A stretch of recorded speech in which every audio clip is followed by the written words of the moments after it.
अगर आप सभी क्लास 6 में हैं तो ये वीडियो आप सभी के लिए बेहद इंपॉर्टेंट होने वाली है, क्योंकि इस वीडियो में आप सभी को दक्षता अभ्यास 8 पूरा कंप्लीट करवाने जा रहा हूँ। इसके पहले जितने भी एक्सरसाइजें थी या जितने भी चैप्टर्स थे सबको मैंने कंप्लीट करा रखा है। आप सभी को उसके वीडियोस हमारे इसी चैनल पर मिल जाएंगे। आप वहाँ पर जा करके प्ले लिस्ट के सेक्शन में चेक कीजिए, वहाँ पर मैंने प्ले लिस्ट बना रखी है क्लास 6 यूपी बोर्ड के नाम से। वहाँ पर आप सभी वीडियोज़ को पा जाएंगे। तो आइए हम देखते हैं इसका पहला क्वेश्चन किस प्रकार से करना है।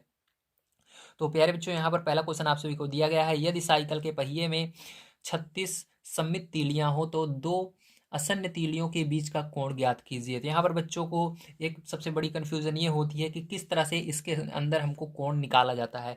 तो इसके लिए मैं सबसे आसान तरीका आपको बताने वाला हूँ। चलिए कॉपी पर चलते हैं, उसके बाद बढ़िया तरीके से समझते हैं। तो देखिए प्यारे बच्चों, यहाँ पर सबसे पहले हमने क्या किया, एक पहिया बनाया। ठीक है, ये समझ लीजिए आपका पहिया है। इसके अंदर क्या है, दो तीलियों के बीच में इतनी दूरियां हैं। अब इसी दूरी को क्या करना है, इसी कोण को आपको बताना है कितने अंश का ये कोण बना रही हैं दो तीलियां। ठीक है, दो तीलियों के बीच में कितने अंश का कोण बन रहा है, इसको आपको बताना होगा। तो इसको निकालने के लिए सबसे पहले आपको पता होना चाहिए कि ये जो पहिया है ये कितने पूरा कितने अंश का होता है। ठीक है, तो सबसे पहले इसको हम आपको ध्यान से समझिएगा, बताते हैं कितने अंश का होता है। तो अगर हम इसके ऊपर यहाँ से एक लाइन खींचें सीधी, ठीक है, यहाँ से यहाँ तक जब आप लाइन खींच दोगे तो ये कितने भागों में डिवाइड हो जाएगा, दो भागों में, एक नीचे हो जाएगा एक ऊपर। ठीक है, तो अगर आप आपने जो आपका चांद होता है, ठीक है, आपकी ज्योमेट्री बॉक्स में आता है ना चांद, चांद को देखेंगे तो उसके अंदर चांद जो रहता है इसी तरह से रहता है आधा। ठीक है, आधा रहता है। तो वो कितने अंश का पूरा होता है, 180 अंश का होता है। कितने अंश का होता है, 180 अंश का होता है। ठीक, जो चांद होता है वो कितना होता है, 180 अंश का होता है अगर हम आधा देखें तो इसका। ठीक है, 180 ये ऊपर वाला हुआ, और नीचे भी देखिए एक चांद, दो चांद इसके अंदर बन रहे हैं, एक ऊपर बन रहा है एक नीचे बन रहा है। तो कितने अंश का हुआ, 180 और 180, तो ऐड कर लेते हैं यहाँ पर 180 अंश प्लस 180 अंश। ठीक है, ऊपर वाला 180 और 180 तो कितने अंश का हुआ, 360 अंश का। तो हम क्या लिख सकते हैं, जो वृत्त होता है हमारा वो कितने अंश का होता है, 360 अंश का होता है। ठीक है, तो यहाँ पर हमारा या वृत्त का हो या पहिया का हो। ठीक है, पहिया बराबर, ठीक है, पहिया आपका कितने का है, 360 अंश का है। अब यहाँ पर आपको देखिए आपकी बुक में क्या दिया गया है, आपकी बुक में दिया गया है यदि साइकिल के पहिए में 36 सममित तीलियां, मतलब टोटल कितनी तीलियां हैं, 36 तीलियां हैं। तो आपको कुछ नहीं करना है, यहाँ पर जो तीलियां दिया गया है उसी को लिख करके डिवाइड करना है। ठीक है, तो यहाँ पर लिख लेते हैं सममित तीलियां।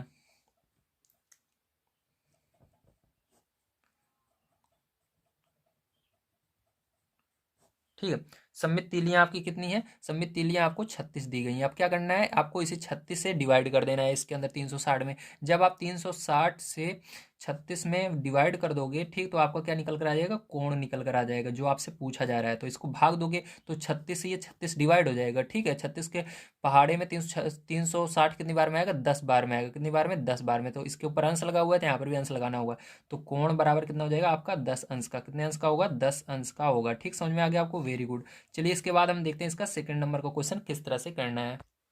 तो देखिए सेकंड नंबर का क्वेश्चन पैर जो आपको क्या दिया गया है, ध्यान से समझिएगा। यहाँ पर दिया गया है कोणों 60 अंश, 120 अंश, 140 अंश, 150 अंश के समपूरक कोण ज्ञात कीजिए। समपूरक का मतलब आपको पता होना चाहिए, तभी आप इसको कर सकते हैं। तो चलिए यहाँ पर जानते हैं समपूरक का मतलब क्या होता है। ठीक है, तो यहाँ पर देखिए समपूरक का मतलब होता है जब दो कोणों को जोड़ें तो उसका उन दोनों को जोड़ने पर कितना आना चाहिए आपका, 180 अंश आना चाहिए। ठीक है, तो यहाँ पर हम अगर हम दो कोणों को जोड़ेंगे तो 180 अंश आना चाहिए। तो यहाँ पर आपको एक कोण पहले से दिया गया है आपकी बुक में। ठीक है, तो देखिए आपकी बुक में कौन कौन से कोड दिए गए हैं आपको, 60 है, 120, 140 और 150। ठीक है, अब क्या करना है, आपको इसका बताना है संपूरक, मतलब आपको दिमाग लगाना है कि 60 में कितना जोड़ें कि 180 हो जाए। इसके लिए आपको सिंपल सा रूल फॉलो करना है, 180 में से जो दिया गया है इसी को घटा देना है। तो 180 लिखना सबसे पहले, और जो दिया गया है 60 को इसी को माइनस कर देना, जो आएगा वही आंसर होगा। तो आपका क्या आएगा, यहाँ पर माइनस करोगे तो यहाँ पर 120 अंश आ जाएगा। तो यही क्या होगा आपका, 120 अंश, यही आंसर होगा। यहाँ पर भी आपको क्या करना है, सबसे पहले 180 अंश लिखना। ठीक है, सबसे पहले 180 अंश लिखना है, उसके बाद जो दिया गया है उसको घटा देना है इसके अंदर से। ठीक है, तो 120 दिया गया है, तो जब 180 में से 120 घटा दोगे तो आपका 60 आ जाएगा। यही 60 अंश क्या हो जाएगा, आपका आंसर हो जाएगा। यहाँ पर भी 180 अंश लिखना है, और उसके बाद 140 इसके अंदर से घटा देना है। जब 140 अंश घटा दोगे आप तो क्या आ जाएगा आपका, यहाँ पर आ जाएगा आपका 40 अंश। ठीक है, तो यहाँ पर देखिए अब क्या करेंगे, यहाँ पर भी 180 अंश लिखेंगे, और इसके अंदर से हम 150 अंश घटा देंगे। जब 150 अंश आप घटा दोगे तो यहाँ पर 30 अंश आ जाएगा, यही आंसर हो जाएगा। तो इस साइड वाले सभी आपके आंसर हो जाएंगे। ठीक है, समझ में आ गया गया, वेरी गुड। चलिए इसके बाद सेकंड नंबर, इसके बाद थर्ड नंबर क्वेश्चन देखते हैं और इसको समझते हैं। तो थर्ड नंबर का क्वेश्चन बहुत बढ़िया क्वेश्चन है, इसको बड़े ध्यान से समझने की कोशिश कीजिएगा, ठीक है। तो यहाँ पर दिया गया है, व्यायाम करते समय जब छात्र को निर्देशित किया जाता है, पहला नंबर पीछे मुड़, वह कितने अंश से घूम जाता है? पीछे मुड़, देखिए मान लीजिए, ठीक है, यहाँ पर तीसरा नंबर, आप जो हैं, ठीक है, आप यहाँ पर हैं, ठीक है, मैं ऐसे चित्र बना रहा हूँ, इसको सीरियसली मत लीजिएगा आप सभी, ठीक है, ऐसे ही ले बना रहा हूँ। आपका फेस किधर है? इस साइड है, ठीक है। अब आपको क्या कह रहा है? पीछे मुड़, ठीक है, क्या कहा जा रहा है? पीछे मुड़। तो इधर से इधर घूम रहे हैं आप, किधर घूम रहे हैं? जहाँ पर मैं बनाता हूँ चित्र, तो यहाँ से, एक सेकंड, लाइट चलिए प्यारे बच्चों, हाँ अब दिख रहा होगा आपको साफ। देखिए अब यहाँ पर क्या कर रहे हैं? पीछे मुड़, तो आपको क्या करना है? इधर से इधर मुड़ जाना है, ठीक है। तो यहाँ पर मुड़ना है। तो देखिए अब इसके अंदर कितने अंश का आप घूमे, ठीक है, इसको बताना है। आपने इधर का फेस कर लिया। अब देखिए बिल्कुल आपका आपका फेस इधर था, बिल्कुल आप इसके अपोजिट हो गए, ठीक है। मतलब इसको सीधा सीधा समझें, आप इधर थे, इधर का फेस था, आप इधर हो गए, ठीक है। तो कितना मुड़ गए? अब इसको आपको निकालना है। तो इसी लाइन को क्या करेंगे? हम मिला देंगे, ठीक है। ये जो लाइन है आपकी, ये लाइन गई हुई है, इस दोनों को मिला देंगे, समझ गए ना आप। तो देखिए यहाँ पर इधर थे, तो इधर से इधर चले गए। ध्यान से देखिएगा, ध्यान समझिएगा। देखिए मैं कैसे इस एरो को ले जा रहा हूँ, इस एरो से बहुत मतलब है, ठीक है, उसको बड़े ध्यान समझना। अब देखिए यहाँ से यहाँ ले गए, ठीक है। अब ये क्या है? पहले हम यहाँ पर थे, अब यहाँ से यहाँ आ गए, ठीक है। अब कितने अंश का कोण बना? तो जैसा कि देख सकते हैं आप सभी, यहाँ पर देखिए ये बिल्कुल अर्धवृत्त बन गया। यहाँ पर देखिए अर्धवृत्त बन गया ना, जैसे यहाँ पर अर्धवृत्त बना था। तो अर्धवृत्त का कितने अंश का होता है? 180 अंश का होता है। तो यहाँ से हमने यहाँ पर आए, मतलब ये अर्धवृत्त आपका बन गया, ठीक है। अगर इधर आते पूरा वृत्त होता। तो अर्धवृत्त कितने अंश का होता है? 180 अंश का। तो कितने अंश का कोण बनेगा यहाँ पर? 180 अंश का, ठीक है। तो आंसर क्या होगा आपका? 180 अंश, ठीक। पहले वाले का आंसर 180 अंश, ठीक है, इसका फर्स्ट नंबर का। चलिए इसका दूसरा नंबर देखते हैं। अब देखिएगा दूसरा नंबर क्या कह रहा है आपको? दूसरा नंबर कह रहा है दाएं घूम, ठीक है। आपको क्या करना है? दाएं घूमना है। तो वह कितने अंश का कोण घूमेगा? अब आप मान लीजिए इधर का फेस करके फिर से हैं, ठीक है, इधर का फेस करके आप खड़े हुए हैं। तो आपके सर जी ने आपको आदेश दिया कि आप दाएं तरफ मुड़िए, ठीक है। आपका फेस किधर है? इस साइड का है, इस साइड है आपका फेस। तो आपको कहा है दाएं मुड़, तो दाएं किधर होगा आपका? देखिए दाएं आपका इस साइड होगा, ठीक, क्योंकि आपका फेस इधर है। जब आप इधर फेस करके खड़े हुई, देखिए आपका हाथ दायां वाला किधर रहता है? उस साइड का रहेगा, ठीक है। तो आपको किधर घूमना है? दाएं मुड़ना है। तो आप किधर घूम जाएंगे? उस साइड घूम जाएंगे यहाँ से। जैसे आपका फेस इधर है मान लीजिए, तो आप उधर घूमेंगे, इस साइड फेस हो जाएगा, ठीक है, आपका इधर का दाएं, ये होगा आपका दायां। तो देखिए कितने अंश का कोण बना? तो ध्यान से देखिए, यहाँ पर अगर हम लाइन खींचें ऐसे, या सॉरी इधर से नहीं, इधर से खींचेंगे ना, इधर से इधर को खींचेंगे लाइन, तो कितने अंश का बना कोण? यहाँ पर ध्यान से देखिए, तो जब कोई भी सीधी लाइन जाती रहे सीधा, ठीक है, ये देखिए यहाँ पर कितने अंश का कोण बना? ध्यान समझिएगा। जैसे ये दीवार है और ये जमीन है, दीवार और जमीन के बीच में हमेशा कितने अंश का कोण बनता है? 90 अंश का बनता है। तो यहाँ पर 90 अंश का होगा, ध्यान रखिएगा। ये एक दीवार की तरह है और ये एक जमीन की तरह बिल्कुल सीधी है, ठीक है। अगर थोड़ा टेढ़ा होता तो 90 अंश नहीं होता, बिल्कुल सीधा, और ये सीधा, ठीक है। तो यहाँ पर 90 अंश का कोण आपका होगा। समझ गए आप सभी? बिल्कुल आसान तरीके से मैंने समझाने की कोशिश की है, उम्मीद है समझ गए होंगे। अगर समझ गए होंगे तो प्लीज़ कमेंट करके बताइएगा आपने समझ लिया है, नहीं तो दूसरे तरीके से मैं समझाने की कोशिश जरूर करूंगा, ठीक है। चलिए इसके बाद हम देखते हैं फिर जो 4 नंबर का क्वेश्चन और उसको समझते हैं। तो 4 नंबर का क्वेश्चन आप सभी को दिया गया है, निम्नांकित कोणों के प्रकार उनकी माप के आधार पर लिखिए। मतलब आपको क्या करना है? इसको मापना है, उसके बाद आपको इस निम्नलिखित कोणों की माप उनके आधार पर लिखिए। हाँ, आपको क्या करना है? इन कोणों के प्रकार बताना है, यानी ये किस प्रकार के कोण है, ठीक है, इसका नाम लिखना है। तो इसको किस तरह से करेंगे, आइए चलते हैं कॉपी पर समझते हैं। तो देखिए यहाँ पर 4 नंबर का क्वेश्चन बड़े ध्यान से समझने की कोशिश कीजिए, एक एक चीज तभी आपको समझ में आएगा, ठीक। ये सब ऑलरेडी आपके बुक में दिया हुआ है, मैंने वहां से लिखा है आपको समझाने के लिए, ठीक है। ये सब तो मेरे को आता ही है, लेकिन आपको समझाने के लिए ये कुछ स्टेप्स हैं जिसको मैंने लिख दिया है, ताकि आपको हर चीज समझ में आ जाए, ओके। अब देखिए जब केवल 0 अंश रहेगा, 0 अंश को शून्य कोण कहते हैं। हिंदी में 0 को क्या बोलते हैं? शून्य, और आगे कोण लगा देना, ठीक है। 0 अंश को शून्य कोण बोलते हैं। अब 30 अंश को देखो, अगर आपका इसको क्या बोलेंगे? न्यून कोण बोलेंगे। 30 अंश करेगा, जैसे मान लीजिए 15 अंश, 10 अंश, 30 अंश, 45 अंश, ये सारे कोण रहेंगे। अगर 0 से बड़ा रहेगा और 90 से छोटा रहेगा तो उसको क्या बोलेंगे? हमेशा न्यून कोण। देखिए ये जो है 0 से बड़ा है, ठीक है, ये 0 से बड़ा है और 90 से छोटा है। 0 और 90 के बीच में जब आएगा, ठीक है, 90 नहीं होना चाहिए, 90 से कम ही होना चाहिए, ध्यान रखिएगा। 90 से कम कोई भी कोण रहेगा, 0 और 90 के बीच में रहेगा, तो उसको क्या बोलेंगे? हम न्यून कोण बोलेंगे। चाहे जो कोण ले लो, चाहे आप 16 अंश ले लो, 17 अंश ले लो, 18 अंश, कोई सा भी कोण लोगे उसको न्यून कोण ही बोलेंगे, ठीक है। जब केवल पूरा बराबर 90 अंश का हो, क्या बोल रहेगा? पूरा 90 अंश का कोण रहेगा तो उसको समकोण बोलते हैं, ठीक है। 90 अंश के कोण को समकोण बोलते हैं। अब देखो 135 अंश को अधिक कोण बोलेंगे, क्यों बोलेंगे? क्योंकि 190 अंश और 180 अंश, ठीक है, 90 और 180 के बीच में जितने भी कोण आते हैं, जैसे 90 के बाद 91, 92, 93, 94 कुछ भी आएगा तो उसको क्या बोलेंगे हम? अधिक कोण बोलेंगे, ध्यान रखिएगा, ठीक है। 90 से ज्यादा रहना चाहिए और 180 से कम रहना चाहिए। अब देखो 180 अंश को हम ऋज कोण बोलते हैं, जो एकदम सीधी लाइन रहती है उस कितने अंश का कोण बनाती है? 180 अंश का कोण बनाती है। जैसे ये सीधी लाइन है, स्ट्रेट लाइन, वो 180 अंश का कोण बनाती है, ठीक है। आपका चांदा जो रहता है, ठीक है, चांदा के अंदर देखो उसके अंदर वो नीचे वाली जो चांदा रहता है उसके देखिए इधर जो लाइन रहता है वृत्त वाला, जो मैंने अभी पीछे बताया था, वो देखिए चांदा ऐसे गोल आधा गोला रहता है, तो ये नीचे वाला साइड मापा जाता है, तो वो कितने अंश का रहता है? 180 अंश, इसलिए कहते हैं चांदा जो है 180 अंश का होता है, ठीक है। अब देखो इसको हम ऋज कोण बोलते हैं, ठीक है। अब देखो यहाँ पर 225 अंश, इसको क्या बोलेंगे? विहित कोण, क्या बोलेंगे? विहित कोण, ठीक है। विहित कोण क्यों बोलेंगे? क्योंकि यहाँ पर 180 अंश से और 360 अंश से कम, 180 और 360 के बीच में जब रहता है कोण तो उसको विहित कोण बोलते हैं, ठीक है। अब देखिए इसके अंदर 360 अंश को कोण को हम संपूर्ण कोण बोलेंगे, क्योंकि यहाँ पर कोण आपका पूरा हो जाता है, संपूर्ण हो जाता है, ठीक है, पूरा फुल हो जाता है। जो गोल रहता है वो कितने का रहता है? 360 का रहता है, उसको संपूर्ण कोण बोलते हैं, ठीक है। तो ये 360 अंश का होगा। तो समझ में आ गई सारी बातें? Very good. चलिए इसके बाद चलते हैं नेक्स्ट क्वेश्चन पर, जो आपका है 5 नंबर का, और उसको समझते हैं। तो 5 नंबर को क्वेश्चन मैंने आपको बहुत अच्छी तरीके से समझाने की कोशिश की है। इस वीडियो प्लीज इस 5 नंबर क्वेश्चन को देखिए, क्योंकि मैं चाहता हूं कि आपको हर एक चीज समझ में आए इस 5th नंबर के फिल इन द ब्लैंक्स में। इसको मैंने बहुत अच्छे तरीके से एक्सप्लेन किया है आपकी डेली लाइफ से संबंधित, ठीक है। इसको बड़े ध्यान से समझिएगा। चलिए देखते हैं। देखिए इस पूरे दक्षता अभ्यास का सबसे कठिन अगर क्वेश्चन माना जाता है प्यारे बच्चों, ये 5th नंबर का ही माना जाता है, इसलिए कृपया करके आप इसको प्लीज बड़े ध्यान से समझिएगा, एक एक चीज को नोट करते हुए चलिएगा, ठीक। क्योंकि अगर आप ये चीज समझ जाते हैं तो आपको जिंदगी में कभी भी कोई समस्या नहीं आने वाली है। मैं बहुत अच्छी तरीके से समझाने की कोशिश करूंगा। अगर समझ में आए प्लीज इसी बात पर एक लाइक हो जानी चाहिए और अपने दोस्तों तक शेयर जरूर कीजिएगा, क्योंकि इसको सोचने में बहुत ज्यादा मेहनत लगी है, ठीक है, लेकिन मैंने आप सभी के लिए सोचा है और इसको करके दिखा रहा हूँ, ठीक है। अब देखिए एक एक चीज को हम समझेंगे। सबसे पहले आपको एक एक चीज को यहाँ पर तोड़ना होगा। क्या लिखा हुआ है? न्यून कोण। तो न्यून कोण को हम समझते हैं, तो यहाँ पर न्यून कोण, ठीक है। तो न्यून कोण का प्यार बच्चों मतलब क्या होता है? तो न्यून कोण जो होता है प्यार बच्चों वो आपका होता है जीरो से बड़ा होता है, ठीक है, जीरो से बड़ा होता है न्यून कोण, ठीक है। कितना होता है? जीरो से बड़ा होता है। जीरो से कोई सा बड़ा कोण ले लीजिए, जैसे एक अंश, दो अंश, तीन अंश, कोई सा भी ले लीजिए, वो क्या कहलाएगा? न्यून कोण कहलाएगा। और 90 से छोटा होता है, 90 अंश से, ठीक है, तो उसको क्या बोलते हैं? हम न्यून कोण बोलते हैं। समझ गए? Very good. अब हमने जान लिया न्यून कोण ये होता है। अब इसके अंदर आपको कोई सा एक कोण लेना होगा, ठीक है, आपको कोई सा भी एक कोण ले लेना है। तो हमने चलिए यहाँ पर जो भी, लेकिन आप कुछ भी ले सकते हैं, ठीक है, चाहे एक अंश ले सकते हो, दो अंश ले सकते हो, कोई सा भी एक कोण ले लीजिए। तो मैंने यहाँ पर माना 10 अंश ले लेते हैं, तब क्योंकि राउंड फिगर वाले जो मान रहते हैं वो जल्दी आ जाते हैं, जैसे 10 हुआ, 20 हुआ, ठीक है, 30 हुआ, ये सब इनके आंसर जल्दी आ जाते हैं और बच्चों को जल्दी समझ में आते हैं, ठीक है। यहाँ पर आप कुछ भी ले सकते हैं, 10, 20, 30, 40, 50, लेकिन 90 से और जीरो के बीच में रहना चाहिए। 90 नहीं ले सकते, उसके एक नीचे ले सकते हो, और जीरो नहीं ले सकते, उससे एक आगे ले सकते हो, ठीक है। तो यहाँ पर 90 और जीरो के बीच में हमने ले लिया 10 अंश। क्या ले लिया? 10 ले लिया, ठीक है। चलिए समझ गए आप सभी। इसके अंदर आपको मानना भी होगा, माना हमने क्या लिया? 10 अंश ले लिया, ठीक है। तो यहाँ पर लिख लेते हैं 10 अंश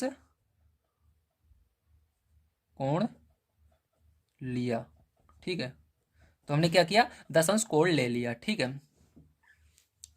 अब देखिए अब क्या करना है आपको? कोटिपूरक कोण समझना है, तो चलिए समझ लेते हैं इसको भी। कोटिपूरक,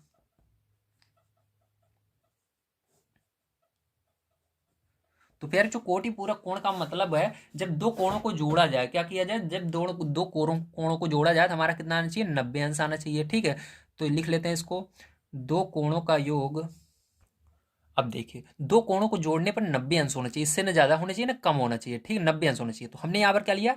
पहला कोण हमारा क्या हो गया? तो यहाँ पर लिख लेते हैं, ठीक है, पहला यहाँ पर लिख लेते हैं, ठीक है, सही रहेगा। पहला 10 अंश कोण लिया, ठीक है। तो पहला कोण हमने क्या लिया? 10 अंश ले लिया है। अब दूसरा कोण हमको पता लगाना है क्या होगा। तो बताइए, पहला कोण 10 अंश हुआ, दूसरा क्या होगा? दिमाग लगाइए, 90 से ज्यादा नहीं होना चाहिए, मतलब दो कोणों का योग क्या होना चाहिए आपका? 90 होना चाहिए। तो पहला हमने 10 अंश लिया, ठीक है, ये पहला कोण था। अब दूसरा कोण इसके अंदर क्या जोड़े? 90 अंश आ जाए तो 80 जोड़ेंगे, सीधी सी बात है। तो दूसरा कोण क्या होगा? 80 अंश होगा, ठीक। तो यहाँ पर लिख लेना दूसरा कोण 80 अंश होगा, ठीक है, 80 अंश होगा, क्योंकि पहला कोण 10 अंश है, दूसरा क्या होगा? 80 होगा, तभी तो दोनों को जोड़ेंगे 90 होगा। तो समझ गए आप सभी? Very good. तो देखिए यहाँ पर हमारा आंसर क्या आया। यहाँ पर आंसर हमारा जो आया है 80 आया है। ठीक है, ध्यान समझिएगा कैसे, क्योंकि इसके अंदर कह रहा था न्यून कोण, तो न्यून कोण हमने माना पहला कोण 10 अंश, और जो दूसरा कोण था हमने माना क्या, 80 अंश। क्यों 80 अंश, क्योंकि पहला 10 अंश हुआ, तो कोटि पूरक कोण क्या होगा, 80 अंश होगा। ठीक है, ध्यान रखिएगा, क्योंकि जब दोनों कोणों को, पहले वाले कोण को और दूसरे वाले कोण को जोड़ा जाता है, तो हमारा कितना आना चाहिए, 90 अंश आना चाहिए कोटि पूरक कोण के अंदर। ठीक है, तो यही पूछ रहा था, न्यून कोण का कोटि पूरक कोण क्या होगा। तो अब कोटि पूरक कोण हमको मिल गया, क्या मिला, 80 अंश। क्या मिला, 80 अंश। तो देखिए 80 अंश किस तरह का कोण है, तो मैंने आपको बताया है, अगर जीरो से लेकर के, जीरो अंश से लेकर के 90 अंश, ठीक है, जीरो से लेकर के 90 अंश के बीच में कोई भी कोण रहेगा तो उसको क्या बोलते हैं, न्यून कोण बोलते हैं। ठीक है, क्या बोलते हैं, न्यून कोण बोलते हैं। तो जैसा कि आप सही देख सकते हैं, ये जो 80 अंश है ये क्या है, ये आपका जीरो अंश से लेकर के 80 अंश, 90 अंश के बीच में है। ठीक है, 90 के, जीरो और 90 के बीच में है 80 अंश। ठीक है, इसलिए यहां पर क्या आएगा हमारा, पहले वाले में आंसर आएगा हमारा न्यून। ठीक है, कोण तो पहले से ही लिखा हुआ है, तो न्यून लिख दोगे आप। ठीक है, ध्यान रखना, न्यून कोण। ठीक है, न्यून कोण का कोटि पूरक कोण होता है, तो आपको सबसे पहले न्यून कोण मान लेना है 10 अंश, और कोटि पूरक कोण निकालना है। तो यहाँ पर न्यून कोण हमारा 10 अंश था, तो कोटि पूरक कोण का मतलब होता है 90 अंश दोनों को जोड़ने पर। तो पहला वाला 10 अंश है, तो 10 में कितना जोड़ेंगे, 90 हो जाए, तो हमने 80 जोड़ा, तो दूसरा 80 आया, तो उसी जो सेकंड वाला है वही आंसर भी होगा। तो देखना है 80 अंश जो होता है वो क्या है, हमारा कोटि पूरक है, न्यून कोण है कि क्या है। ठीक है, तो यहां पर आपको पता लगाना होगा, जो 80 अंश है वो 0 और 90 के बीच में रहता है, इसलिए ये न्यून कोण होगा। ठीक है, तो यहां पर आपका आंसर क्या आएगा, न्यून। ठीक है, इस तरह से करना है। चलिए इसके बाद सेकंड नंबर का क्वेश्चन इसका देखते हैं। देखिए, अगर आपको पहला वाला क्वेश्चन जो इसका पहला पार्ट था वो समझ में नहीं आया, तो इसको बड़े ध्यान से समझिए। अगर ये वाला समझ लेते हैं तो वो वाला जो नहीं समझ में आया है, वो वाला आपको बड़े आसानी से समझ में आ जाएगा। ठीक है, तो यहाँ पर आइए हम जानते हैं। तो न्यून कोण, यहाँ पर सबसे पहले क्या दिया गया, आपको न्यून कोण दिया गया है। ठीक है, तो न्यून कोण का मतलब क्या होता है, आइए फिर से हम समझते हैं। तो मैंने आपको बताया, जो आपका न्यून कोण होता है, ठीक है, वो कहाँ से होता है, वो जीरो, ठीक है, वो होता है 90 और जीरो के बीच में। ठीक है, ध्यान रखिएगा, इसके बीच में जितने भी कोण आएंगे 90 और जीरो के बीच में, वो सब क्या कहलाएंगे, न्यून कोण कहलाते हैं। ठीक है, अब देखिए यहाँ पर फिर से आपको एक कोण मान लेना है, जय जो मानिए। इस बार हम क्या मान लेते हैं, 20 अंश मान लेते हैं। आप जो चाहो मान सकते हो, लेकिन जीरो और 90 के बीच में रहने चाहिए। ठीक है, ध्यान रखना। अब समपूरक कोण किसे कहते हैं, अब समपूरक कोण का मतलब होता है कि दोनों को जोड़ने पर क्या आना चाहिए, 180 अंश आना चाहिए। ठीक, तो लिख लेता हूं। तो देखिए इस तरह से हम कहेंगे, कोणों का योग 180 अंश होना चाहिए, दोनों कोणों का योग 180 अंश होना चाहिए। ठीक है, तो यहां पर देखिए पहला कोण हमने क्या मान लिया, 20 अंश मान लिया। ठीक है, अब सोचो 20 अंश पहला कोण है, तो 20 अंश, 20 में कितना जोड़े कि 180 हो जाए। तो यहाँ पर अगर हम 20 में 160 जोड़ देंगे तो 180 हो जाएगा। ठीक है, तो हमारा क्या हो जाएगा, यहाँ पर 180 अंश आ जाएगा। ठीक, हमारा 180 अंश आना चाहिए। तो ये पहला कोण था 20, और दूसरा कोण क्या निकला है, 160। तो 160 जो आया है, यही क्या करना है, हमको पता लगाना है कि ये हमारा कौन सा कोण है। तो चलिए 160 को अलग से हम लिख लेते हैं। ठीक है, और इसका पता लगाते हैं 160। तो मैंने आपको बताया था, ठीक है, मैंने आपको क्या बताया था, मैंने आपको बताया था जो अधिक कोण होता है, ठीक है, वो 90 और 180, ठीक है, के बीच का कोण होता है। तो 90 और 180, जो 90 से बड़ा हो, ठीक है, 90 से बड़ा होना चाहिए अधिक कोण का मतलब है। ठीक है, 90 से बड़ा होना चाहिए और 180 से छोटा होना चाहिए। तो ये देखो 90 से बड़ा है और 180 से छोटा है, तो इसको क्या कहेंगे हम, इसके अंदर क्या आएगा, फिल इन द ब्लैंक्स में अधिक कोण आएगा। ठीक, तो कोण तो पहले से लिखा हुआ है, तो अधिक लिख देते हैं हम। तो अधिक, समझ में आ गया, वेरी गुड। अब चलिए इसके बाद हम देखते हैं थर्ड नंबर क्वेश्चन। तो थर्ड नंबर वाला अगर समझ आते हो तो सारी चीजें और आसानी से आने लगेंगी। तो देखिए यहाँ पर थर्ड नंबर को आंसर में, क्वेश्चन में आपको कह रहा है एक समकोण का संपूरक कोण। तो सबसे पहले समकोण आपको निकालना पड़ेगा। तो समकोण का मतलब होता है ऐसा कोण जो 90 अंश का मात्र हो। ठीक है, तो समकोण में 90 अंश का कोण, तो इसके अंदर केवल हम 90 अंश ही लेंगे। ठीक, ध्यान रखिएगा, इसके अंदर अपनी मर्जी से कुछ नहीं ले सकते, इसके अंदर हम केवल 90 अंश ही लेना पड़ेगा। तो इसके अंदर हमने क्या लिया, 90 अंश पहला कोण ले लिया। ठीक, ये क्या है, हमारा पहला कोण है। ठीक है, ध्यान रखिएगा। अब चलिए इसके बाद दूसरा कोण क्या निकलेगा, इसको समझते हैं। इसके लिए आपको संपूरक कोण को समझना पड़ेगा। तो मैंने कहा था संपूरक कोण का मतलब होता है आपका, ठीक है, संपूरक कोण का मतलब होता है दो कोणों का योग क्या होना चाहिए, 180 अंश होना चाहिए। तो उसे क्या कहते हैं, हम संपूरक कोण कहते हैं। चलिए इसको लिख लेते हैं। इसका मतलब होता है दो कोणों का योग 180 अंश हो। तो पहला कोण हमको पहले से ही पता है 90 अंश है, तो दूसरा कोण बताइए क्या लें कि 180 अंश हमारा बन जाए दोनों को जोड़ने पर। तो 90 में कितना जोड़ें कि 180 है, तो 90 में अगर 90 जोड़ दें तो हमारा कितना आएगा 180। तो इस दूसरे वाले कोण को ले लेंगे 90 को। तो 90 बताइए हमारा क्या है, कौन सा कोण है। तो 90 मैंने कहा था जब कोई भी कोण केवल 90 पूरा 90 रहता है तो उसको हम समकोण बोलते हैं, जैसे यहाँ पर है। तो 90 जो है समकोण है, तो यहाँ पर क्या आएगा आंसर आपका समकोण आएगा। इसको हम फिल करेंगे, ठीक, तो समकोण आएगा। तो चलिए अब देखिए यहाँ पर कोण तो पहले से लिखा हुआ है, सम हम लिख लेते हैं, ठीक। तो यहाँ पर क्या आएगा आपका सम आ जाएगा, ठीक है। चलिए इसके बाद हम देखते हैं अपना 4 नंबर का, ठीक, लास्ट वाला किस तरह से होगा। देखिए यहाँ पर क्या लिखा हुआ है, अधिक कोण, ठीक। सबसे पहले अधिक कोण आपको जानना होगा क्या होता है, तो चलिए इसको जानते हैं। तो अधिक कोण, ठीक है, तो मैंने बताया है अधिक कोण जो होता है वो 90 अंश से बड़ा और 180 अंश से छोटा होता है, ठीक है। अधिक कोण का मतलब क्या होता है, 90 अंश से आपका, ठीक है, 90 से 90 और 180 के बीच में, ऐसे समझिए आता है, ठीक। 90 और 180 के बीच में जो आएगा उसको क्या कहेंगे हम, अधिक कोण कहेंगे, ठीक है, समझ गए। अब संपूरक कोण, तो यहाँ पर हमको क्या करना पड़ेगा, हमको यानी इसके अंदर मानना पड़ेगा जब इसके अंदर ऐसी कंडीशन आ जाती है जब दो कोण के बीच का कोण रहता है, जैसे यहाँ पर 90 और 180 के बीच का है, तो इसके अंदर हम क्या सोच सकते हैं, हमको कुछ ना कुछ तो मानना ही पड़ेगा ना। हम क्या लें, 90 लें 180 लें, इसको ले नहीं सकते, इसके बीच में कुछ लेना होगा, तो अपने दिमाग से इसको लेना होगा, ठीक। जैसे मैंने पहले क्वेश्चन में बताया था, जब ऐसा कंडीशन आ जाए जब आपको बताया जाए इसके इसके बीच के कोण को हम ये कोण कहते हैं, तो वहां पर लेना पड़ता है। जैसे 90 और 180 के बीच के कोण को हम अधिक कोण कहते हैं, यहाँ पर कोई ना कोई एक कोण आपको 90 और 180 के बीच में लेना होगा। चलिए हमने 100 ले लिया, क्या ले लिया 100, तो ये आपका पहला कोण हो गया, ठीक है। अब आपको संपूरक कोण देखना होगा फिर से, तो चलिए संपूरक कोण को यहाँ पर हम समझते हैं, यहीं पर समझ लेते हैं, ठीक है। तो संपूरक कोण मैंने बता दिया, संपूरक कोण होता है दो कोणों, संपूरक कोण, ठीक है, दो कोणों का योग कितना होना चाहिए आपका, ठीक है। संपूरक कोण में 180 अंश होना चाहिए, कितना होना चाहिए, ठीक है, 180 अंश होना चाहिए। तो कोणों का योग कितना होना चाहिए, 180 अंश, तो लिख लेते हैं कोणों का योग 180 अंश हो, ठीक है, क्या हो 180 अंश हो, तो 180 अंश होना चाहिए। तो यहाँ पर देखिए अब क्या क्या करेंगे हम, अब पहला कोण तो हमने 100 ले लिया है, क्या ले लिया है 100 ले लिया है, ठीक है, दिख रहा है आपको, वेरी गुड। देखिए अब पहला कोण हमने क्या ले लिया 100 ले लिया है। अब हमको पता लगाना है कि हम दूसरा कोण क्या लें, क्या लें कि हमारा 180 अंश हो जाए दोनों को जोड़ने पर। तो अब सोचो 100 में कितना जोड़ेंगे, 180 हो जाए, तो 80 अगर जोड़ देंगे 100 में तो कितना हो जाएगा, 100 में 80 जोड़ेंगे तो 180 हो जाएगा। अब देखो क्या आया हमारा, यहाँ पर हमारा जो आंसर आया सेकंड वाला, सेकंड नंबर का हमेशा आंसर होता है, ध्यान रखिएगा जी, ठीक है, जो दूसरे नंबर पे लेंगे। तो ये 80 हमारा आंसर आया, तो आंसर 80 आया, तो अब सोचना होगा कि अभी सॉरी अभी देखिए आपको क्या करना है, इसको सोचना है कि ये 80 क्या है, आखिर हमारा कौन सा कोण के अंदर ये आएगा, ठीक। 80 किस कोण के अंदर आता है, तो ये 0 से 90 वाले के अंदर आएगा। तो मैंने बताया था 0 से लेकर 90 के अंदर जब कोई भी कोण आएगा तो उसे हम क्या कहेंगे, ठीक, याद है कि नहीं, 0 से लेकर के 90 के बीच में कोई कोण आएगा तो उसे क्या कहते हैं, न्यून कोण कहते हैं। क्या कहते हैं, न्यून कोण, मैंने अभी बताया था ना आपको। तो ये क्या कहलाएगा, न्यून कोण, ठीक है, न्यून कोण इसमें आएगा, न्यून कोण में आएगा, ठीक है।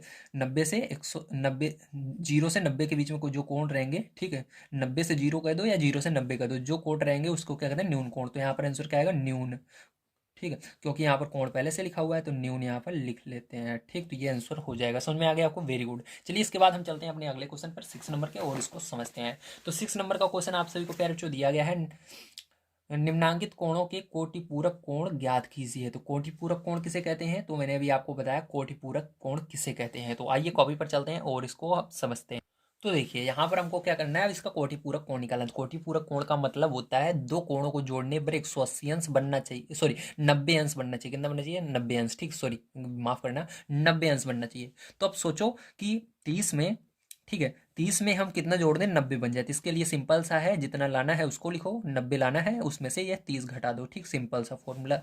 90 में से 30 घटा दो, जो आएगा वही आंसर हो जाएगा। तो 90 में से 30 घटाओ कितना आएगा, 60 अंश, ठीक है। इसी तरह से इसके अंदर भी करेंगे, 90 में से, ठीक है, 90 में से कितना घटाएंगे, 60 घटा देंगे तो कितना आ जाएगा, 30 अंश, ठीक है। इसी तरह से इसके अंदर करेंगे, यहाँ पर 90 लिखेंगे और इसमें से 40 घटा देंगे, ठीक है, तो कितना आ जाएगा आपका 40, 50 अंश, ठीक है। अब इसी तरह से इसके अंदर भी करेंगे, 90 अंश लिखेंगे और इसके अंदर से 50 घटा देंगे, ठीक है, तो कितना आ जाएगा, 40 अंश आ जाएगा, ठीक है, 40 अंश। तो समझ में आ गया आपको। तो ये साइड वाले सभी आंसर हो जाएंगे आपके। तो ये बहुत आसान सा क्वेश्चन था। बस आपको समझना होगा कोटि पूरक कोण का मतलब क्या होता है, ठीक है। बस आपको अगर ये पता रहता है तो आप बड़े आसानी से कर सकते हैं। तो चलिए इसके अंदर इसके अंदर अभी 3 क्वेश्चन रह जाते हैं पीछे, इसको भी सॉल्व कर लेते हैं। तो पहला नंबर 7 नंबर क्वेश्चन दिया गया है, निम्नांकित चित्रों में यक्स का मान बताइए। तो यहाँ पर यक्स का मान बताना है, तो इस चित्र को हमको बनाना पड़ेगा कॉपी पर, उसके बाद मैं आपको समझा सकता हूँ। तो देखिए इस क्वेश्चन में बड़े ध्यान से समझिएगा। यहाँ पर क्या है, ये एक सीधी लाइन है। जब एक सीधी लाइन होती है तो ये कितने अंश का कोण बनाती है, 180 अंश का कोण बनाती है। कितने अंश का बनाती है, 180 अंश का कोण बनाती है, आपको याद रखना है, ठीक है। जब एक बिल्कुल सीधी लाइन है तो 180 अंश का कोण बनाएगी। अब देखिए यहाँ पर 180 अंश का ये कोण बन रहा है, लेकिन इसके अंदर ये एक लाइन गई है, फिर यहाँ पर यक्स, यहाँ पर 2x लिखा हुआ है। तो आपको क्या करना है, अगर आप इन दोनों को जोड़ दें, आप यहाँ से लेकर देखिए, यहाँ से लेकर यहाँ तक कोण के और इस कोण को जोड़ देंगे तो कितना हो जाएगा, 180 अंश के बराबर हो जाएगा। मतलब हमको 2x और यक्स को जोड़ देना है, ठीक। 2x प्लस यक्स को जब आप जोड़ोगे, इस देखो इतनी दूरी, ठीक है, इतनी दूरी ये वाली और ये वाली पूरा जोड़ लोगे तो क्या बन जाएगा, आपका अर्धवृत्त बन जाएगा ना। तो इसका मतलब ये क्या बन जाएगा, आपका 180 अंश का हो जाएगा। इसलिए आपको इन दोनों को जोड़ करके इसके 180 अंश के बराबर रख देना है, क्योंकि ये एक सीधी लाइन जो होती है 180 अंश की होती है। तो देखिए यहाँ पर इन दोनों को जोड़ेंगे, 3x हो जाएगा बराबर 180 अंश। अभी 3 को उधर पक्षांतर करेंगे तो बटे में चला जाएगा, 180 अंश बटे में 3, 3 से भाग दे देंगे इसको, यक्स बराबर कितना हो जाएगा आपका, ठीक है। देखो 3 छंग 12, सॉरी 3 छंग 18 और यहाँ पर 0 है, 0, ठीक है। तो यहाँ पर क्या हो जाएगा, यक्स बराबर 60 अंश हो जाएगा। यही क्या हो जाएगा प्यारे बच्चों, आपका आंसर हो जाएगा, ठीक है। चलिए इसका सेकंड नंबर क्वेश्चन प्यारे बच्चों हम देख लेते हैं, ठीक आगे। तो यहाँ पर देखिए सेकंड नंबर का क्वेश्चन, सबसे पहले मेरे को इसको नोट करना पड़ेगा, ठीक। तो नोट कर लेता हूँ यहाँ पर। देखिए यहाँ पर समझने वाली बात है कि हमको किन किन लाइनों को लेना है, ठीक है। अगर आप ये समझ जाते हैं तो आपको बड़े आसानी से आ जाएगा। तो यहाँ पर देखिए इस तरफ कोई भी ये जो लाइन है, हमको देखिए यहाँ पर हमको कैसे समझा जाता है, जैसे ये देखिए एक लाइन, ये क्या कहते हैं, एक चाप लगा हुआ है, ठीक, इसको चाप बोलते हैं, ठीक है। ये लगा हुआ है, इसका मतलब हमको यहाँ तक लेना है। तो इसके अंदर देखिए कहाँ तक लेना है, यहाँ से लेकर यहाँ तक ही लेना है, इधर नहीं लगा हुआ है, मतलब इस साइड का हमको नहीं लेना है। बस हमको ये वाली जो लाइन है सीधी और ये वाली, तो देखिए ये बिल्कुल एक दीवार की तरह है, ये जमीन की तरह है। तो कोई भी जैसे सीधी दीवार फिर जमीन आ जाए तो वो 90 अंश का वहां पर कोण बनाता है। मतलब यहाँ से लेकर यहाँ तक पूरा कोण कितने का है, यहाँ से यहाँ तक, ये पूरा अगर इतने पूरे को मापा जाए, इस लाइन को भूल जाइए, है लाइन ये भूल जाइए, ठीक है। बस यहाँ से यहाँ तक लें तो 90 अंश का कोण बना रहा है। कितने अंश का, 90 अंश का, ठीक है।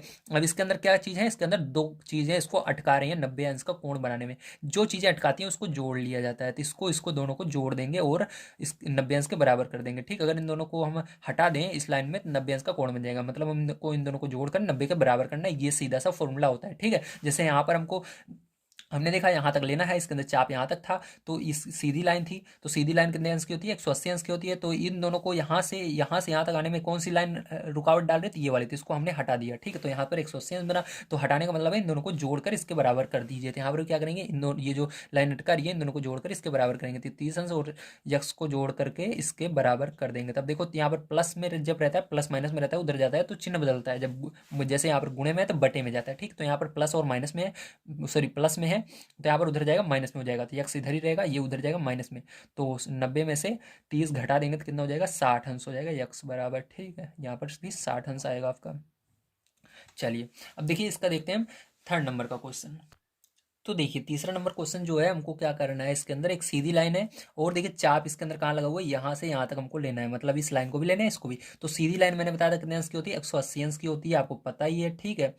और देखिए इसको भी लेना है, इसका मतलब क्या करना है, इसको जो है हमको इसके अंदर जोड़ना होगा। क्या करना होगा, जोड़ना होगा, ठीक। अगर हम इस देखिए यहाँ तक क्या है, यहाँ तक दूरी यक्स है और ये वाली दूरी अगर हम जोड़ दें, ये जो दिया हुआ है इतना, तो हमारा क्या आ जाएगा, ये पूरा यहाँ से यहाँ तक जो चाप बोल रहा है यही निकालना रहता है। जो चाप ये लगा रहता है इसी का मान निकालना रहता है, हमको ध्यान रखिएगा, ठीक है। चाप का मान निकालना है। तो यक्स बराबर क्या है आपका, यक्स बराबर आपका 180, मतलब यक्स क्या है आपका, यहाँ से यहाँ तक दूरी है, सॉरी यक्स, सॉरी माफ करना प्यारे बच्चों, यहाँ पर यक्स यानी यही आपको निकालना है, यक्स निकालना है, ठीक है। और यहाँ पर देखिए यहाँ से यहाँ तक इस लाइन की दूरी क्या है, यहाँ से लेकर यहाँ तक ये 180 होता है, ठीक है। तो 180 हो गया। अब देखिए यक्स निकालने के लिए आपको क्या रुकावट डाल रहा है, ये जो है यहाँ पर अगर हमको इतना मालूम हो जाए कितने अंश का है, तो हम इसके अंदर इसको जोड़ देंगे तो आ जाएगा। तो यही क्या करेंगे हम, यहाँ पर पता है हमको 30 अंश का है, तो इसी 180, क्योंकि ये लाइन 180 का है और यहाँ पर ये 30 और जोड़ देंगे इसके अंदर, तो हमारा आंसर आ जाएगा। तो यक्स बराबर क्या हो जाएगा, हमारा 210 अंश है ना, हाँ 210 अंश हो जाएगा ना। तो ये क्या हो जाएगा प्यारे बच्चों, यही आंसर हो जाएगा। चलिए इसके अंदर 4 नंबर का क्वेश्चन प्यारे बच्चों आप समझते हैं। तो देखिए ये आपको 4 नंबर का क्वेश्चन है, ठीक है। तो यहाँ पर आपको कुछ चीज़ें समझ में नहीं आ रही हैं, इसको किस तरह सॉल्व करना है। 2 x दे रखे हैं तो कैसे सॉल्व करें, ठीक है। तो चलिए इसको एक दूसरे तरीके से मैं बना देता हूँ। तो देखिए दूसरी तरह से हम इसको इस तरह से बना सकते हैं, क्योंकि प्यारे बच्चों यहाँ पर एक लाइन अगर हम सीधा माने, जैसे ये टेढ़ा है तो इसको एकदम सीधा करें, इस लाइन को ऐसे ऊपर ले जाएं तो क्या हो जाएगी, ये लाइन सीधी हो जाएगी। और ये लाइन जो है, ठीक है, ये वाली जो थोड़ी टेढ़ी है ये ऐसे ही रहेगी, ठीक है। तो इस तरह से हो जाएगा। ये आपका क्या होगा, ये 150 अंश का है। और यहाँ पर जैसा कि आप देख सकते हैं एक बिल्कुल सीधी लाइन है, तो एकदम बिल्कुल सीधी लाइन को हम कितना मानते हैं, 180 अंश का मानते हैं, आपको पता है। और 2 यक्स हैं यहाँ पर, जैसा देख सकते हो यक्स यक्स। लेकिन ध्यान रखिएगा, कभी कभी भी एक लाइन को जब, ठीक, एक सीधी लाइन को एक तिर्यक रेखा काटे तो उसके जितने जितने भी कोण बनेंगे, ठीक है, एक जैसे लाइन के दूसरी तरफ रहना चाहिए, एक दूसरी तरफ, जैसे यहाँ पर देखिए दूसरी तरफ है, एक दूसरी तरफ रहे, तो वो क्या कहलाते हैं, वहां पर समकोण कहलाते हैं, ठीक। तो मतलब वो एक दूसरे के संपूरक होते हैं, ठीक। तो यहाँ पर ये वाला कोण इसके संपूरक होगा, मतलब जितना ये होगा ये वाला भी उतना होगा। मतलब आपको एक्स यक्स एक बार ही लेना है, 2 बार नहीं लेने हैं, ठीक, दोनों बराबर ही हैं। तो देखिए यहाँ पर क्या लेंगे हम, यक्स बराबर, ठीक है, यक्स बराबर, यक्स बराबर आप क्या लिखेंगे, यक्स बराबर, अब देखिए आपको क्या निकालना है, आपको निकालना है इस यक्स की दूरी। तो आपको इतनी दूरी पता है यहाँ से लेकर यहाँ तक, बस आपको ये थोड़ा सा दूरी नहीं पता, तो मैंने आपको बता दिया। अगर आपको पूरी इस लाइन का क्या है, पूरी एक लाइन है जो है 180 अंश की है, और आपको इतना पता है, तो अगर हम पूरी लाइन जो यहाँ से देखिए, यहाँ से लेकर यहाँ तक का कोण है वो कितना है, 180 अंश है, ठीक है। और आपको इतनी दूरी पता है, तो आप पूरे में से जब इसको घटा देंगे, ठीक है, पूरे में से जब इतनी दूरी घटा देंगे, इतने वाले को हटा देंगे, तो केवल यही बचेगा। तो सीधी सी मतलब है, आपको क्या करना है, 180 में से 150 अंश घटा देना है, तो आंसर आ जाएगा। तो यहाँ पर घटाएंगे प्यार, चौथा हमारा क्या आ जाएगा, एक्स बराबर 30 अंश आ जाएगा, ठीक है। तो ये आपका आंसर हो जाएगा। तो उम्मीद है आप सभी को सारी चीज़ें समझ में आई होंगी। चलिए इसके बाद हम देखते हैं अपना 8 नंबर का क्वेश्चन किस तरह से किया जाएगा। देखिए 8 नंबर का क्वेश्चन आपको क्या दिया गया, एक संपूर्ण कोण को 60 अंश के कितने अपवर्तियों में विभक्त किया जा सकता है, इसका सत्यापन पटरी प्रकार से कीजिए। तो मतलब आपको पटरी प्रकार के माध्यम से बताना है कि इसको कितने 60 अंश में बांटा जा सकता है। तो चलिए इसको करते हैं सॉल्व। तो प्यारे बच्चों यहाँ पर आपको एक चांदा लेना है, ठीक है। चांदे को क्या करना है, यहाँ पर जो अभी गोला प्रकार से हमने बनाया है, यहाँ पर एक छेद हो गया है, ठीक है, छोटा सा देखिए। यहाँ पर इसको, यहाँ पर देखिए एक लाइन दिख रही है इसके अंदर, ठीक है, चांदी के अंदर, इसको यहाँ पर रख देना है, इसके बिल्कुल बीचों बीच, ठीक है। और यहाँ से देखिए आपको 60 अंश पर क्या करना है, आपको लाइनें खींचनी है, ठीक है। तो देखिए ऊपर भी 60 अंश, इधर भी लिखा हुआ है, और इस साइड भी 60 अंश है, ठीक। तो यहाँ पर एक 60 अंश है, यहाँ पर हमने लाइन खींच ली, ठीक है, समझ में आया। यहाँ पर देखो थोड़ा सा हमने निशान लगा लिया। अब इसके बाद 60 अंश आगे कहाँ पर पड़ेगा, 6 दूनी 12, मतलब 120 पर पड़ेगा, ठीक है। देखिए देखिए 6 का 6, 6 दूनी 12, छतरी कटा, इस तरह से गिनती आप गिन सकते हो। 60 पे पड़ेगा, फिर 120 पर पड़ेगा, ठीक है। तो जीरो को भूल जाओ, 6 का 6, 6 दूनी 12, छतरी का 18, इस तरह से, ठीक है। इसके पीछे 120 में जीरो है, उसको भूल जाओ। तो देखो अब कहाँ पर पड़ेगा, यहाँ पर 120 पे पड़ेगा, 12 पर है ना, जिसको कहेंगे जीरो नहीं देखेंगे 12। अब उसके बाद कहाँ पर पड़ेगा, 18 पर, समझ रहे हो ना, 18 पर, कहाँ, 18 पर। तो देखिए ये हुआ 18, तो ये रहा आपका, यानी 180 पर, ठीक है, 18 मतलब 180, समझ गए, इतनी दूर हुआ। अब क्या करेंगे, अब क्या करेंगे, इस चांदे को हम उल्टा कर देंगे, क्या करेंगे, अपोजिट कर देंगे, ऐसे उल्टा कर देंगे, ठीक है। उल्टा करके हम क्या करेंगे, फिर से ये जो है, ठीक है, इसको इस पर रखेंगे, छेद पर, जो छिद्र हुआ है।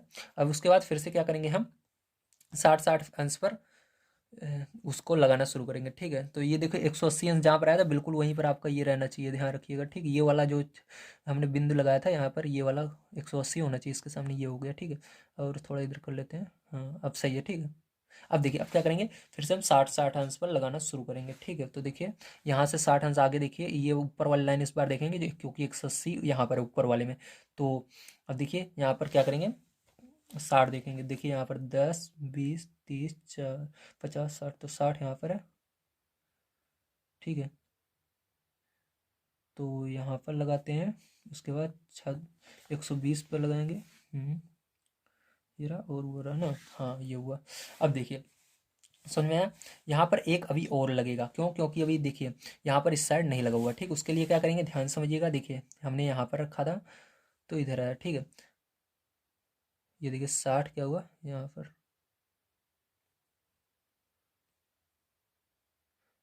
देखिए अगर हम इसको रखते हैं, ठीक है, 60 पर, और ये वाला 180 पर होता है, ध्यान देखिएगा, देखिए अंदर वाला देख रहे हैं हम, 60 यहाँ पर है और 180 यहाँ पर है, ठीक है। और अब ये वाला क्या होगा, देखिए इधर देखिए, ये अगर ये वाला हम देखें, ये वाला कोण देखें, तो ये वाला, ठीक है, यहाँ पर देखिए 6 का 6, ऊपर वाला देखिएगा 60 ठीक है। 60 के बाद 120, 120 के बाद कहाँ लगेगा, 180 पर लगता है, याद रखिएगा। इसी तरह से अगर देखें ये वाला अंदर वाला तो 180, फिर 120 और 60। देखिए हर जगह से सही पड़ रहा है, बाहर वाला देख रहे हैं तब भी हमारा वही पड़ रहा है, ठीक, अंदर वाला देख रहे हैं तब भी। ऊपर देखिए 60, 120 और 180। अगर अब देखिए हम क्या करते हैं, अंदर वाला देखते हैं, तो देखिए यहाँ पर अंदर वाला ये रहा 60, ठीक है, 120, 180। अब देखिए इसको जब आप उल्टा करके देखोगे, इस वाले को 0 पर रखोगे, ठीक, इस तरह से, तब आपको दिखेगा, ठीक है। तो यहाँ पर आप देखिए कितने कोण बने हैं, ध्यान से समझिएगा। अब इसको हमको क्या करना पड़ेगा, पटरी से मिलाना पड़ेगा, ठीक है। तो इस पटरी से हम इसको मिला देते हैं। देखिए देखिए ये हुआ एक, इसके बिल्कुल सामने है ना इस। अब देखिए ये इसको भी मिलाते हैं हम पटरी की मदद से, बिल्कुल इस बिंदु के सामने से मिलाना है, ध्यान रखिएगा, ठीक है। थोड़ा सा गड़बड़ नहीं होना चाहिए। अरे बाहर निकला है, सॉरी प्यार बच्चों, बाहर नहीं निकालना है आपको, ठीक, इसके अंदर ही रखना है, केवल मेरे से गलती से निकला है ना, ध्यान नहीं दिया। अब देखिए प्यार बच्चों इसको क्या करना है, इस तरह से मिला देना, ठीक है। ये हो गया। इसको भी मिलाना है इस तरह से।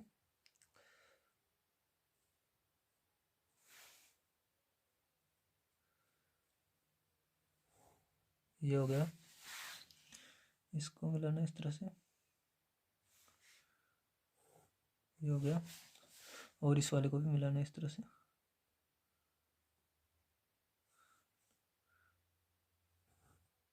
ठीक है। देखिए हर जगह कितने अंश का कोण बना है, 60 अंश का कोण हर जगह है, ठीक। ये भी 60 अंश का है, ये भी 60 अंश। तो कितने 60 अंश है, गिन लीजिए, 2, 3, 4, 5, 6, ठीक है। तो आंसर में क्या आएगा प्यारे बच्चों, आंसर में आपका 6 आ जाएगा, ठीक है।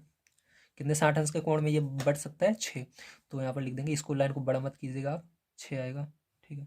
आप इस तरह से भी लिख सकते हैं, हिंदी में भी लिख सकते हैं। तो आइए 9 नंबर क्वेश्चन प्यारे बच्चों यहाँ पर हम सॉल्व कर लेते हैं, एक लास्ट क्वेश्चन बचा हुआ है। तो 9 नंबर क्वेश्चन प्यारे बच्चों आपसे को दिया गया, पटरी और प्रकार के साथ साथ से 300 का कोण खींचिए। तो आपको 300 का कोण खींचना है, तो चलिए। तो प्यारे बच्चों आइए अब हम 9 नंबर क्वेश्चन देखते हैं। इसके लिए आपको पटरी और चांदे की जरूरत पड़ने वाली है। तो चांदा देखिए जब 180 अंश इसके अंदर कब होता है, 180 अंश इसके अंदर तब होता है जब एकदम सीधी लाइन होती है। देखिए यहाँ पर जब एकदम सीधी ये लाइन है, ठीक है, देखिए ना अंदर बनी हुई ना लाइन, ये सीधी लाइन हो जाएगी तो 180 अंश का हो जाएगी। चलिए यहाँ पर 180 अंश का हम लाइन बना लेते हैं एकदम सीधी पटरी की मदद से, ठीक। तो पटरी हमारी सीधी ही होती है, तो 180 अंश का यहाँ पर लाइन बनाते हैं। तो यहाँ पर देखिए छोटी लाइन बनाइएगा, ध्यान रखिएगा। तो यहाँ पर देखिए हमने क्या किया, यहाँ से यहाँ तक लाइन बना ली, ठीक है। ये हो गया। तो यहाँ पर देखिए बिंदु रख लेते हैं ताकि यहाँ से हमने स्टार्ट किया, ठीक है। यहाँ पर हो गया क्या, हमारे 180 अंश का। यहाँ पर टेढ़ा है, इसको मत देखिएगा, यहाँ पर लेकिन सीधा है, ठीक है। अब देखिए 180 अंश का, अब हमको बनाना है पूरे 300 अंश का। कितने का, 300। ये तो अभी 180 हुआ, तो 300 का हमको बनाना है। तो 300 में से 180 घटा देंगे तो हमको पता लग जाएगा अभी कितना अंश हमको बनाना है अभी। तो 300 में से 180 घटाएंगे तो 120 अंश अभी हमको और बनाना है। तो 120 अंश कैसे बनाएंगे, ध्यान से देखिए। अब वो क्या करना है, आपने पहले चांदी को इस तरह से मैंने दिखाया था आपको ना, अब इस बार टेढ़ा कर लेना है चांदी को, ठीक है। और ये जो इसके अंदर देखिए यहाँ पर बिल्कुल बीच में है, तो इसको क्या करना है, आपको यहाँ पर इसके ऊपर रख देना है, ठीक, इस तरह से। समझ गए, कहाँ पर रखोगे, इसके ऊपर रखोगे, ठीक है, जहाँ पर बीचों बीच। अब यहाँ से आपको देखना है कहाँ पर आपका है 120 अंश। तो 120 अंश कहाँ पर आ रहा है पैर बच्चों, ये रहा, ठीक है। तो ऊपर वाला देखिए 0 से इधर 120 इधर है, ठीक है। तो ऊपर वाला आप देख लीजिएगा, ठीक है, ये रहा 120। अब क्या करेंगे पैर बच्चों हम, अब यहाँ पर हम इसको लाइंस को ऐसे पटरी की मदद से मिला देंगे, ठीक है। पटरी की मदद से क्या करेंगे, इस लाइन में मिला देंगे, ठीक है, ऐसे। तो ये हो गया। अब देखिए आप ध्यान रखिएगा, पहले यहाँ से हमने क्या किया, 180 बनाया सीधी लाइन, उसके बाद इधर से हमने 0 देखा था, 0 इधर था, फिर ऐसे, ठीक है। जिधर से आप देखते हैं उधर से पूरा गोला खींच के ऐसे ले जाकर इसको मिला दीजिएगा। तो ये जो कोण बनेगा फेरचो कितने अंश का बनेगा, 300 अंश का बन जाएगा। कितने अंश का बन जाएगा, 300 अंश का, ठीक है। तो फेरचो इस तरह से आपको बनाना था। अब यहाँ पर यही आपको दर्शाना भी था। तो उम्मीद है आप सभी को सारी चीज़ें समझ में आ गई होंगी, ठीक है। तो इधर ये लाइन खींच लेते हैं हम इस तरह से। तो फिर जो यहाँ पर मैंने आज की वीडियो में आप सभी को पूरी एक्सरसाइज जो आपकी दक्षता अभ्यास 8 थी उसको कंप्लीट करा दी है, ठीक है। उम्मीद है सारी चीज़ें आपको समझ में आई होंगी। अगर वीडियो अच्छा लगे तो प्लीज़ लाइक कीजिएगा, चैनल को सब्सक्राइब कर लीजिएगा और वीडियो को अपने दोस्तों तक शेयर जरूर कीजिएगा। मिलते हैं अगली वीडियो में। वीडियो देखने के लिए धन्यवाद। आप सभी का दिन शुभ हो।